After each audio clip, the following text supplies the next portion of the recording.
Und dann hatte ich auch so Situationen, wo mir dann gesagt wurde, ja, ich bringe dir dann eine richtige Bohrmaschine mit. So, ja, ich habe diese Ausbildung 3 Jahre gemacht, ich weiß, wie eine richtige Bohrmaschine aussieht.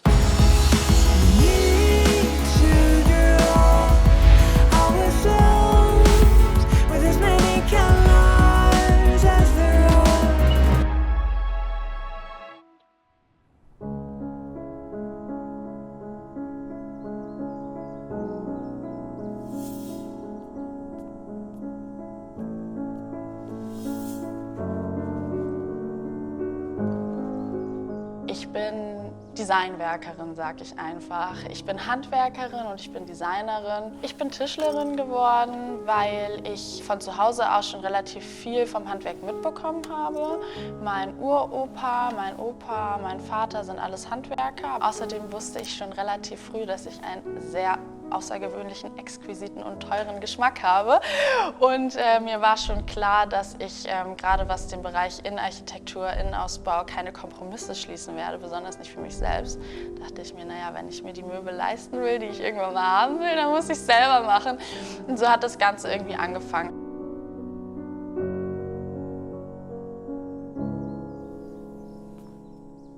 Aber ein ganz großer Punkt war auch, dass ich einfach keine guten Erfahrungen in der Schule gemacht habe. Ich habe mein Abi gemacht und die Schule war einfach so eine unglaublich harte Zeit, weil die ganze Pädagogik dahinter mich nicht unterstützt hat in meiner Persönlichkeit, in meinem Charakter und auch das Studium es nicht getan hätte.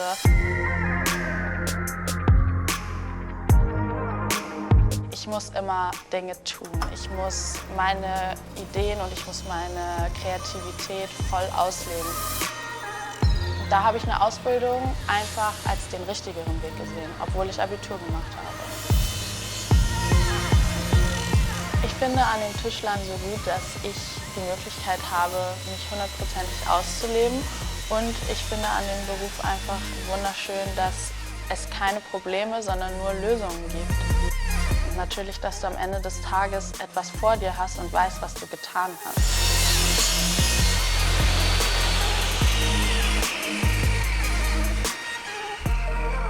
Ich habe den Account Die Tischlerin auf Instagram jetzt seit 1,5 Jahren und habe den während meiner Ausbildung schon gestartet. Ich habe dafür richtig viel Kritik bekommen, vor allem von den ganzen Boys aus meiner Berufsschule. Die fanden das alle total albern und ich wollte einfach sowieso das Tischlern machen und dann dachte ich mir, weißt du was, das ist auch was du präsentieren solltest. Du solltest zeigen, dass das was Cooles ist, was man genauso irgendwie darstellen kann.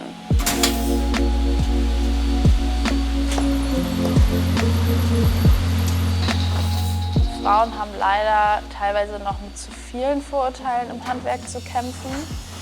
Das fängt bei deinem Vorgesetzten unter Umständen an. Auf jeden Fall wirst du es aber bei deinen Kunden merken. Und das ist was mir niemand erzählt hat und was ich auch niemals gedacht hätte. Aber es sind tatsächlich in erster Linie die Kunden, die zum Beispiel einfach an dir vorbeigehen und zum Mann gehen, der mit in der Werkstatt steht, weil sie instinktiv davon ausgehen, dass der Mann der Vorgesetzte ist.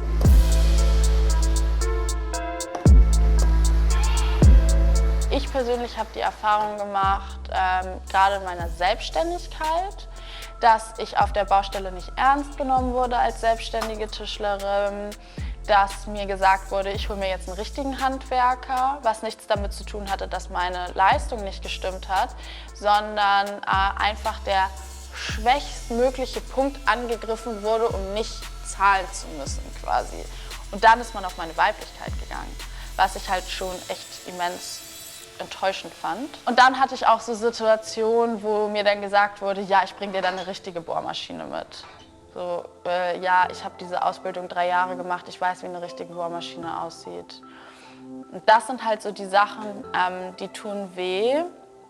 Die tun auch mehr weh, als man es vielleicht vermuten würde.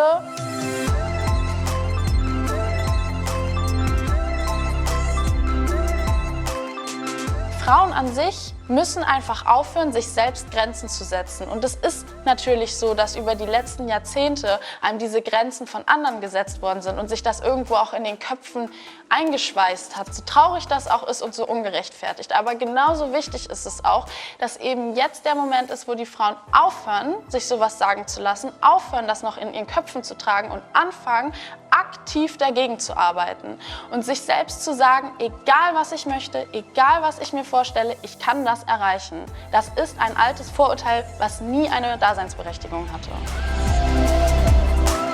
Man muss sich das doch mal vorstellen. Wir wurden unterdrückt, wurden nur als Gebärmaschinen gesehen, ja? Durften nicht arbeiten, mussten unsere Männer um Erlaubnis bitten. Ja? Und jetzt ist die Zeit, wo wir sagen könnten, ach, wisst ihr was, ne? Und wir übernehmen jetzt. Aber das tun wir gar nicht. Alles, was wir wollen, ist Gleichberechtigung. Und das muss man sich mal bitte ganz genau auf der Zunge zergehen lassen. Also das finde ich schon ziemlich immens und ziemlich cool.